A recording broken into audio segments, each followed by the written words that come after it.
ప్రపంచంలో దరిదాపుగా 200 దేశాలకు పైగా ఇంచుమించున్నాయి. అంటారు 700 కోట్లకు పైగా, 800 కోట్లకు పైగా ప్రజలున్నారని. ఈ దేశాలన్నిటిలో ఈ ప్రజలందరిలో ఇజ్రాయేలీలంటే దేవునికి వల్లమానిన ప్రేమ, వల్లమానిన అనురాగం ఆ ప్రజలంటే. చాలామంది అడుగుతారు, అన్నయ్య ఇశ్రాయేలీల్ని దేవుడు ఎంతగా ప్రేమించడానికి కారణం ఏంటి?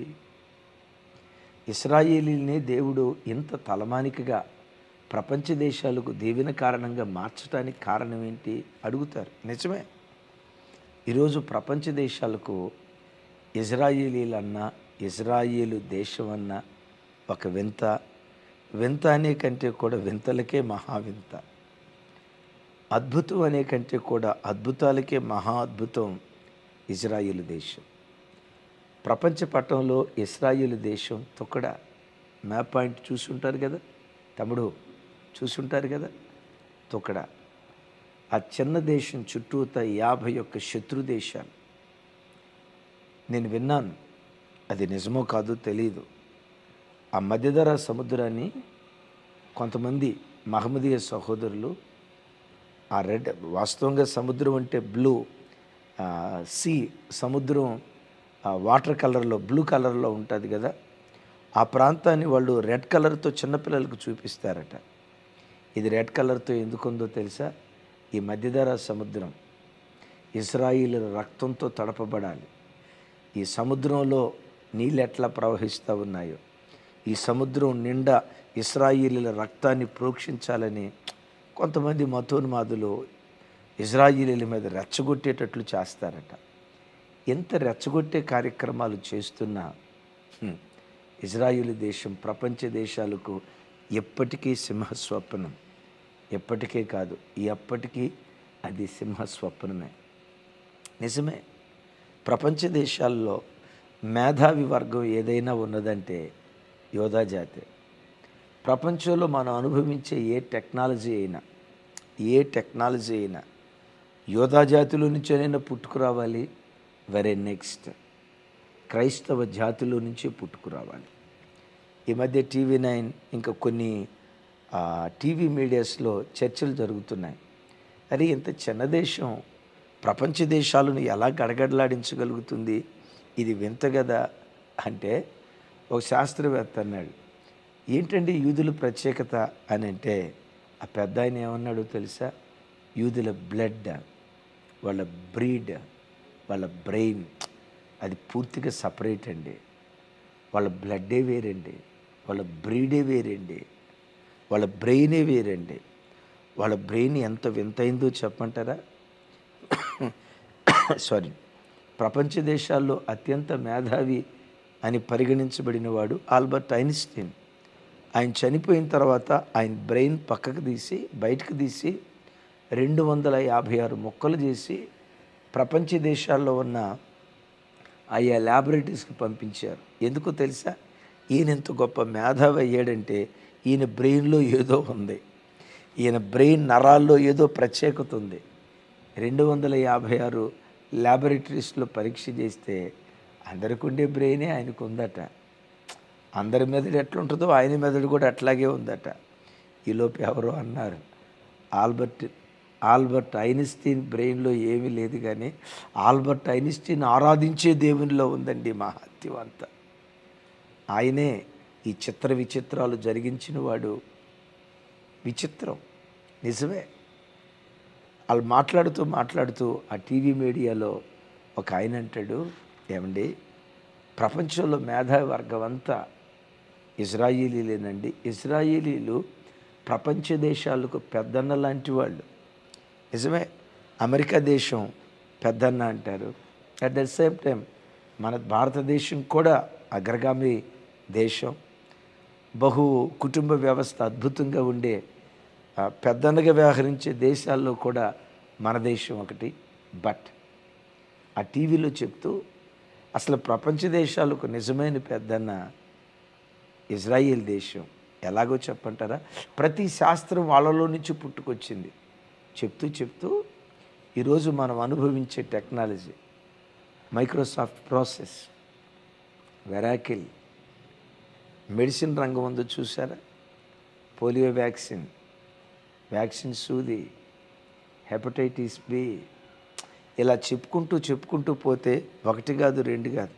చివరికి ఆ మధ్య నేను విన్నాను, TV9లో చెప్పారు, ట్రాఫిక్ సిగ్నల్ వ్యవస్థ కూడా కనుగొన్నది ఇజ్రాయేలీలేనట. మైక్రోఫోన్, టెలిఫోన్, ఇవన్నీ డ్వెల్ కంపెనీ, ఇవన్నీ కనుగొన్నది యోధా జాతి ప్రజలేనట. ఎందుకు ఆ ప్రజలను అగ్రగామిగా దేవుడు నిలవబెట్టాడు? ఆ దేశానికి వ్యతిరేకంగా ఎవరైనా లేస్తే ఎందుకు దేవుడు అంత రోషం తెచ్చుకుంటాడు? ఈ కాలంలో దేవుడు నిన్ను నన్ను అలా ప్రేమించాలంటే మనం ఎలా బ్రతకాలి? ఒక మాట మీకు బైబిల్లో గుర్తుకు తెస్తా. చూడండి, ఇర్మియా గ్రంథం 2వ అధ్యాయం 2వ వచనం 3వ వచనం మీతో పంచుకుంటాను. ఒకసారి అందరూ మీ బైబిల్ తెరిచి మీరు కూడా గమనించడానికి ప్రయత్నం చేయండి. ఇర్మియా గ్రంథం 2వ అధ్యాయం 2, 3 వచనాలు నేను చదువుతాను, నాతో కలిసి. నీవు వెళ్ళి యెరూషలేము నివాసుల చెవులలో ఈ సమాచారము ప్రకటింపుము. యెహోవా సెలవిచ్చినదేమనగా, నీవు అరణ్యములోను విత్తనము వేయదగని దేశములోను నన్ను వెంబడించుచు, నీ యవ్వన కాలములో నీవు చూపిన అనురాగమును, నీ వైవాహిక ప్రేమను నేను జ్ఞాపకం చేసుకొనుచున్నాను. అప్పుడు ఇజ్రాయేలు యెహోవాకు ప్రతిష్ఠిత జనమును, ఆయన రాబడికి ప్రథమ ఫలమును ఆయను. అతన్ని లయపరచు వారందరూ శిక్షకు పాత్రులైరి, వారికి కీడు సంభవించును. ఇదే యెహోవా వాక్కు. విన్నారా? ఇశ్రాయేలు ప్రజలకు దేవుడిస్తున్న వాగ్దానం ఏంటంటే, నా రాబడి అంతట్లో వాళ్ళు ప్రథమ ఫలం, వాళ్ళు నాకు ప్రతిష్ఠిత జనం. ఎవరైనా వాళ్ళని లయపరచాలని ప్రయత్నం చేస్తే వాళ్ళని నేను లయపరుస్తా, వాళ్ళని నేను శిక్షిస్తా. అందరికీ ఒక వంతు ఇస్తే ఇజ్రాయేలీలకు 2 అంతలు ఇస్తా.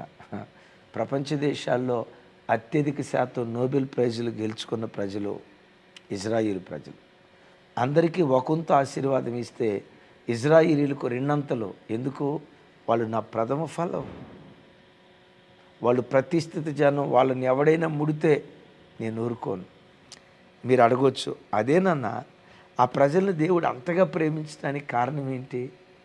ఆ దేవుడు నన్ను ప్రేమించాలంటే, నన్ను అంతగా ప్రేమించాలంటే నేను ఎలా బ్రతకాలి?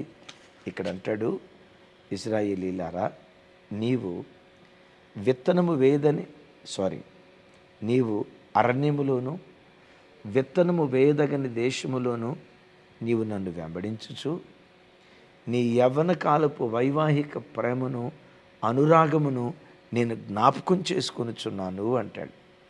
ఇజ్రాయేలీలు దేవుణ్ణి ఏ స్థితిలో వెంబడించారంట? అన్నీ సమృద్ధిగా ఉన్న స్థితిలో వీరు దేవుని వెంబడించిన వాళ్ళు కాదు. గిన్నె నిండి పొంగి పొర్లేటట్లుగా దేవుడు దీవిస్తే ఆ దీవెనను అనుభవిస్తూ వెంబడించిన వాళ్ళు కాదు. ఏ స్థితిలో వెంబడించారంటే, అరణ్యములోను విత్తనము వేయదగని దేశములోను. అరణ్యం, సింహాలు, పులులు, ఎలుకబంట్లు, క్రూర మృగాలు ఉంటాయి కదా. క్రూర మృగాలు ఉన్న ప్రాంతంలో మనిషి ప్రయాణమే వెళ్ళేటప్పుడు బిక్కుమంటూ భయపడుతూ ప్రయాణమే వెళ్తాడు కదా. ఈ ఇశ్రాయేలు ప్రజల జీవితాల్లో కూడా ఇజ్రాయేలీలంటే పూర్వం వెంబడించిన భక్తులు, దావీదు భక్తులు కానీ, అబ్రహాము కానీ, మూలపితరుడు అబ్రహాము గారు కానీ, ఈ పూర్వీకులు చుట్టూత భయకంపితమైన పరిస్థితుల్లో ఉన్న దేవుణ్ణి వదిలిపెట్టకుండా దేవుణ్ణి వెంబడిస్తూ వచ్చారు. మీకు తెలుసా, మెసొపొతేమియా నుండి దేవుడు అబ్రహామును పిలిచి కనాను దేశానికి తీసుకొస్తే తొలిటి దినాల్లో అబ్రహాము చెట్టు కింద కాపురం ఉన్నాడు. ఎరుగుదురా మీరు ఈ మాట? మెసొపొతేమియా అప్పటికే అద్భుతమైన నాగరికతతో విరాజిల్లుతూ ఉంది. అద్భుతమైన నాగరికతతో విరాజిల్లుతూ ఉంది. అలా విరాజిల్లే గొప్ప నాగరికత కలిగిన మెసొపొతేమియా ప్రాంతం నుంచి అబ్రహామును కనాను దేశానికి తీసుకొస్తే వెంటనే దేవుడు మేడ మిద్దెల్లో కూర్చోబెట్టలా. అన్ని విషయాల్లో వెంటనే దేవుడు ఆశీర్వదించలా. ఎన్నో సంవత్సరాలు పరిశోధి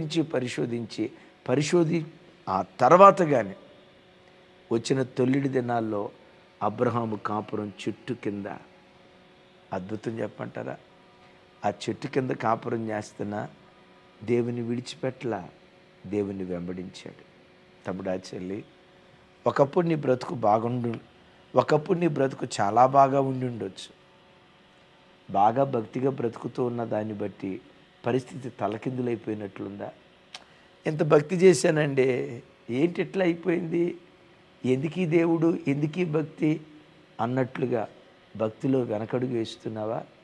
అబ్రహామును చూడు, చెట్టు కింద కాపురం చేస్తున్న ఆ స్థితిలో కూడా అరణ్యం లాంటి అనుభవాలలో, విత్తనం వేసిన మొలకెత్తని అనుభవాలలో కూడా దేవుని వెంబడిస్తూ వచ్చాడు. వాళ్ళ మూలపితరుడు దావీదు గారి గురించి 2 మాటలు మీకు జ్ఞాపకం చేస్తా.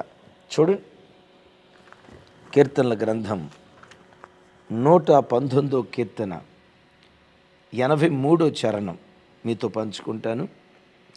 నేను పొగ తగులుచున్న సిద్ధివలేనైతిని, అయినను నీ కట్టడులు నేను మరుచుటలేదు. ఇంకొక మాట 109వ చరణం 109, నా ప్రాణము ఎల్లప్పుడూ నా అరచేతిలో ఉన్నది, అయినను నీ ధర్మశాస్త్రమును నేను మరువను. ఆ తర్వాత కూడా అంటాడు, నన్ను పట్టుకొనుటకై భక్తిహీనులు ఉరియొడ్డిరి, అయినను నీ ఉపదేశము నుండి నేను తొలగి తిరుగుటలేదు. ఈ 2 మాటలు విన్నారు కదా. అయినను నీ కట్టడలు నేను మరుచుటలేదు, అయినను నిన్ను వెంబడించుట మానలేదు. అయినను అనే పదం ఎందుకు వాడాడు అక్కడ? ప్రతికూల పరిస్థితి అయ్యా, అయినా వెంబడించా. ఏంటి? పొగ తగులుచున్న సిద్ధి వలె నా బ్రతుకైపోయింది. సిద్ధే అనే మాట విన్నారు కదా. వాస్తవంగా ఆ రోజుల్లో ద్రాక్షారసాన్ని కానీ, నూనెను కానీ, నీళ్లను కానీ సిద్ధెల్లో పోసి తీసుకొని వెళ్తారు. ఆ సిద్ధె బయట రూపం చాలా అందంగా డిజైన్డ్గా అద్భుతంగా అలంకరించబడి ఉంటుంది.